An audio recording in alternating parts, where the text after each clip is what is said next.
You've been taught that being available is a virtue. That being the dependable one, the person who always says yes, makes you a good person. You've been conditioned to believe your worth is tied to your accessibility, your readiness to drop everything for someone else's crisis. But there's a brutal, transformative truth. Nobody ever tells you about this arrangement. The day you stop being so damn available, everything changes. Suddenly, you're not invisible anymore, and as the people around you start to lose their minds, you finally realize you weren't just being kind.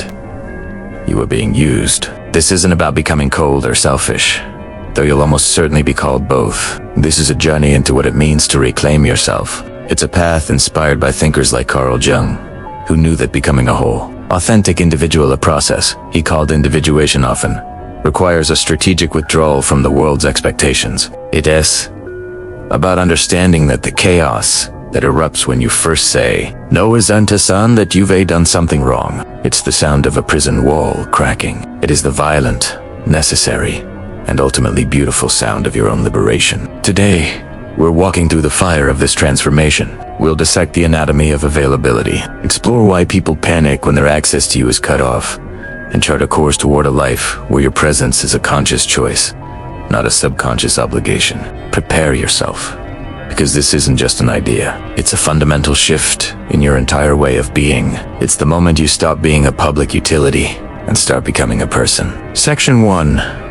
The problem, the invisible prison of constant availability. Let's just sit with that feeling for a moment. That quiet, creeping exhaustion that's become the background noise of your life. For years, you've been the emotional equivalent of an emergency responder, the one people call when they're bored, lonely, or heartbroken. You are the reliable friend, the responsible family member, the ever-accommodating partner. Your phone is never on silent.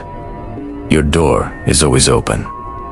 Your yes is a reflex. In the beginning, it felt good, didn't it? It felt like purpose. People praised you for it. You're so dependable. They'd say, "I don't know what I'd do without you." Those words became a kind of currency, a validation you mistook for love and respect. You learned to equate your value with your function. Being needed felt like being wanted. This role, this mask of the endlessly helpful person, is what the psychologist Carl Jung called the persona. It's the curated self we present to the world for approval. And for a while, it works. But the danger of the persona is when we forget it's a mask. When we identify with it so completely that we lose sight of the true self underneath. This is the invisible prison of constant availability. You become a human subscription service, a 24/7 emotional buffet that others can access at will. You're the friend who always listens, but is never asked about their own day. You're the family member who organizes every gathering and absorbs every tension, only to be left with the emotional cleanup. You're the partner who puts your dreams on hold for someone else's, believing your turn will eventually come. But it doesn't. Instead, a deep, corrosive resentment begins to build. You feel it simmering every time your phone buzzes with a demand disguised as a request. You feel it in your gut when you say yes while your entire body is screaming no. This is the slow depletion of your psychic energy, your finite life force. Constant availability is a constant leak of this precious resource. You're pouring your energy into everyone else's cup, only to find your own is always empty. This isn't just burnout. It's a form of self-abandonment. The most painful part is the invisibility. The very thing you did to be seen being available has made you invisible. People no longer see you. They see a function. A resource. A solution to their problems. Your humanity, your complexities, your own struggles, all of it is obscured by the role you play. You've become predictable, and in the economy of human relationships, predictability often breeds contempt. Like a public fountain that's always flowing. You're appreciated in passing, but rarely truly valued. People only notice its worth when the water is shut off. And that is precisely the decision stirring within you now. The quiet, terrifying, and utterly necessary revolution of turning off the tap. The decision to stop being available rarely arrives like a thunderstorm. It's more often a whisper, a moment of profound, unsettling clarity that rises from the depths of your being. It might happen late at night when the house is quiet, It might happen while you're once again playing unpaid therapist for a friend, and you suddenly feel a profound detachment, like watching a character in a play. This is the voice of your true self, the core of your psyche buried under the weight of your persona. It's the part of you that knows you were meant for more than being an emotional utility. This is the beginning of what Jung called individuation, the journey of becoming the individual you were always meant to be by differentiating yourself from the collective expectations that have shaped you. In this moment of quiet rebellion, you come face to face with one of Jung's most powerful insights. Until you make the unconscious conscious, it will direct your life and you will call it fate. Your whole life, an unconscious need for approval, has directed your actions. You called it being nice. You called it being a good person. You called it fate that you were always the one left carrying the emotional baggage. But now, you're making that drive conscious. You're re-seeing the pattern for what it is. A coping mechanism that is costing you your soul. This turning point is the decision to set a boundary. And a boundary isn't a wall you build to punish others. It's not an act of aggression. A boundary, in its purest form, is an act of profound. It is you, finally, saying, I exist. My energy is finite and valuable. My time is my own. My well-being matters. It is the firm delineation of where you end and another person begins. People-pleasing is rooted in a fear of conflict. You bend yourself out of shape to keep the peace for others, even when it creates a war within you. The turning point is realizing this is an unsustainable and inauthentic way to live. You decide, maybe for the first time, to prioritize your own peace over the appeasement of others. You decide you are no longer willing to set yourself on fire to keep others warm. This decision is terrifying. It goes against a lifetime of conditioning. Your mind will scream with what-ifs. What if they get angry? What if they think I'm selfish? What if they leave? You'll feel an immense wave of guilt, because your nervous system is programmed to believe that someone else's disappointment is a threat to your safety. But the whisper of the self is persistent. It reminds you that true belonging cannot exist where your true self isn't welcome. And so, with a deep breath, you take the first step. You let the phone ring. You say, I can't right now. You say, no. And you wait for the world to react. The moment you begin to withdraw, the backlash begins. It's often swift, intense, and deeply confusing. People don't just get annoyed. They seem to lose their minds. Their reactions can range from passive-aggressive jabs to guilt-tripping and outright anger. To understand this chaos, you have to realize they aren't just reacting to your no. They're reacting to the disruption of an entire psychological system where you were a key component. The unconscious contract is broken. Every long-standing relationship operates on unspoken rules and unconscious contract. In yours, your constant availability was the central clause. You would be the giver. They the taker. You, the listener. They, the talker. You, the shock absorber. They, the source of the impact. Nobody ever signed this contract, but everyone understood it. When you set a boundary, you're not just declining a request. You're tearing up that entire unconscious contract. From their perspective, it's a shocking betrayal. It's as if the sun decided not to rise one day. Their world, built on the predictable foundation of your yes, is suddenly thrown into chaos. Their panic isn't about you needing a night to yourself. It's a response to the collapse of a system designed for their convenience. The painful withdrawal of projections. This is where we get to the core of it. One of Carl Jung's most transformative ideas is projection. The unconscious act of putting your own unacknowledged qualities onto someone else. For years, you've been the perfect screen. To the person who secretly felt incompetent, your hypercompetence let them off the hook. To the person who disowned their own emotional needs, your endless support meant they never had to face their own vulnerability. You are the responsible one for the irresponsible, the calm one for the chaotic. When you stop being available, you're not just taking back your time. You're taking back the screen. You're saying, I will no longer carry this for you. Suddenly, the projection boomerangs back to its owner, forcing a terrifying confrontation with the parts of themselves they've spent a lifetime avoiding. Jung wrote, everything that irritates us about others can lead us to an understanding of ourselves. Your boundary irritates them because it forces them to see the dependency and neediness they had successfully outsourced to you. Their anger at you is really anger at themselves. Their panic is the terror of having to finally face their own shadow.